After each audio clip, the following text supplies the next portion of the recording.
biophysical principles that relate to a tennis serve.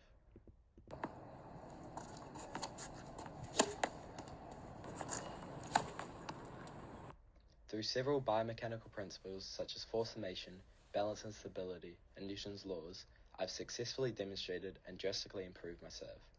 Moreover, this analysis examines key aspects of my serve, identifying strengths, weaknesses, and areas for improvement. I'm currently at the associative stage in regard to my serving, but still lack certain aspects that hinder both my power and technique. These are the 3 stages of my tennis serve. During the preparation stage of my serve, I initiate the movement by placing my feet in a stable shoulder-width position with my front foot adjacent to the baseline and my back foot slightly behind. You can see me rock my front foot back and my back foot up to gain momentum and hence create a strong foundation for force summation. I then throw a ball toss with my fingertips to ensure that the ball itself spins as little as possible. In the execution stage, I bend my knees, establishing proper flexion at the hip and knee joints. As I carry out my ball toss, I jump in the air to increase momentum and thus generate more power into my shot. Simultaneously, I pulled my shoulder back before making contact with the ball, which allowed me to coordinate hitting the ball downward at an optimal angle of release that is enough to both clear the net and land in the opposing service box. The combination of the two makes it much harder for the opponent to return the ball, ultimately giving me the upper hand in the game. The final stage of my serve is the recovery, in which I follow through with my swing and land over the baseline to ensure my momentum is moving forwards.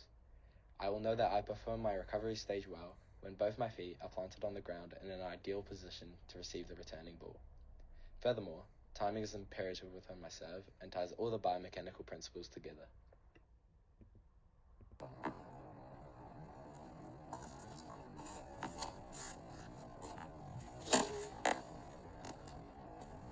For example, I have a powerful serve and generate a lot of force when making contact with the ball. Force summation is the process of generating the largest amount of force through the correct sequence of body parts, from larger, more powerful muscles to the smaller, finer muscles with correct timing and coordination. The key elements that make up this biomechanical principle include correct sequencing of muscle use, correct timing of body movement, and using full range of motion through the necessary joints. In relation to my tennis movement, I use my legs to generate the initial power before incorporating my weaker muscles like my forearm and wrist. During the preparation phase, my quadriceps and hamstrings generate power by extending my knees while my gluteus muscles extend my hips. This subsequently allows for an upward transfer of force, which improves my ability to reach a higher contact point and thus achieve better angular rotation and overall power in my serve. Through the use of force summation, it makes it harder for my opponent to both receive the ball and return it. As I push into the ground pushes me back up. This is an example of Newton's third law of motion. Every action has an equal and opposite reaction. This is seen in my diagram as the energy I exert into the ground has an equal and opposite reaction, resulting in an efficient jump and transferring upward energy. Newton's second law of motion states that the force acting on an object is equal to the mass of the object multiplied by its acceleration. This goes hand in hand with force summation because force summation maximizes the total force produced, and Newton's second law determines how that force translates to acceleration. Therefore, the better the force summation, the greater the acceleration of the tennis ball. This strength is based off the biomechanical principle of force summation and ultimately increases the power, speed, and angle of the ball, resulting in my serve being harder to return. It also relates to the anatomical application, which I will further discuss in my next slide. As seen in the diagrams below, the anatomical movements during the jump are the knee extension, hip extension, and plantar flexion. Knee extension is the movement that straightens the knee joint, increasing the angle between the thigh and shin. It is a hinge joint which allows for extension and flexion. Hip extension is the movement that increases the angle between the pelvis and thigh. It is a ball and socket joint which allows for flexion, extension, abduction, adduction, and rotation. Plantar flexion is a hinge joint where the top of the foot points away from the leg. An agonist and antagonist are muscle pairs, meaning when one muscle contracts, the other will relax. As seen in the diagrams below, the knee's articulating bones are the femur, tibia, and patella, with its agonist muscle being the quadriceps and its antagonist muscle being the hamstrings. Secondly, the hip's articulating bones are the femur and pelvis. Its agonist muscle is the gluteus maximus, and its antagonist muscle is the hip flexors. Plantar flexion has an articulating bones such as the tibia, fibula, and talus. Its agonist muscles are the gastrocnemius, while its antagonist muscles is the tibialis anterior. A weakness in my serve is my front foot stepping back after I do my ball toss.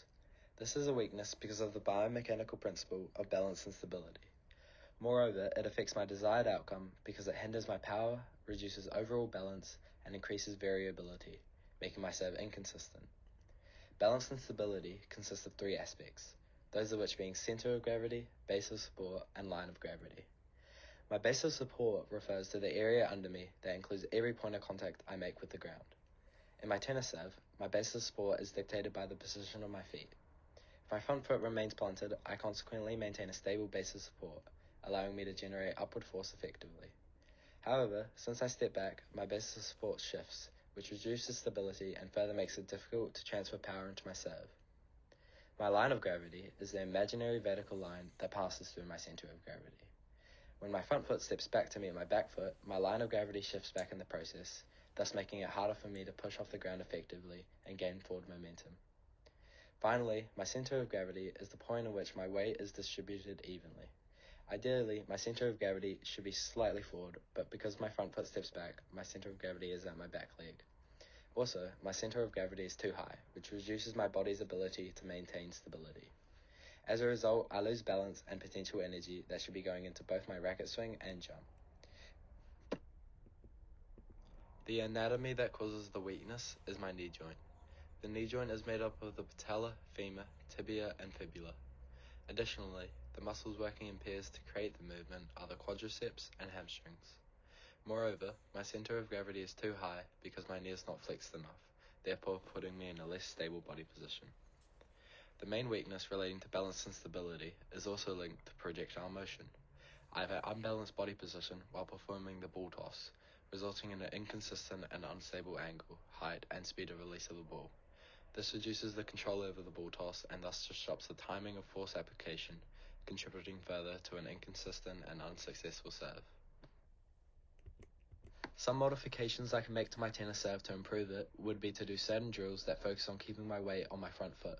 Consequently, this would limit my bad habit of hitting off my back foot, which results in weaker and less accurate shots, further reducing the likelihood of losing balance and stability. Secondly, I could increase the flexion of my knee. It is a hinge joint, and if I bend my knee further, the angle between the bones decrease. This lowers my center of gravity and allows me to stay more balanced in getting my racket swing up and into my jump. Additionally, an anatomical adjustment that could enhance the effectiveness of this biomechanical principle is by making sure that my elbow is extended at the best angle during the ball toss. If I was to extend my elbow to be between 90 to 120 degrees, then the release point of the ball is higher. This will then allow for better control of the ball and also create the best angle of release. If I was to make these small changes to my center serve, it will create more consistency as the ball will be at an ideal height to execute a strong, powerful, and accurate serve.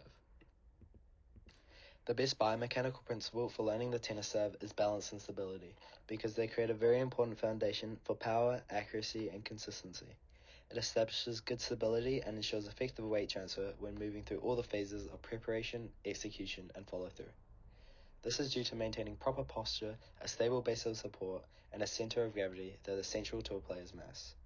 Without good balance, a player cannot transfer energy or maintain control of their motion, therefore leading to inconsistent and poor tennis serves.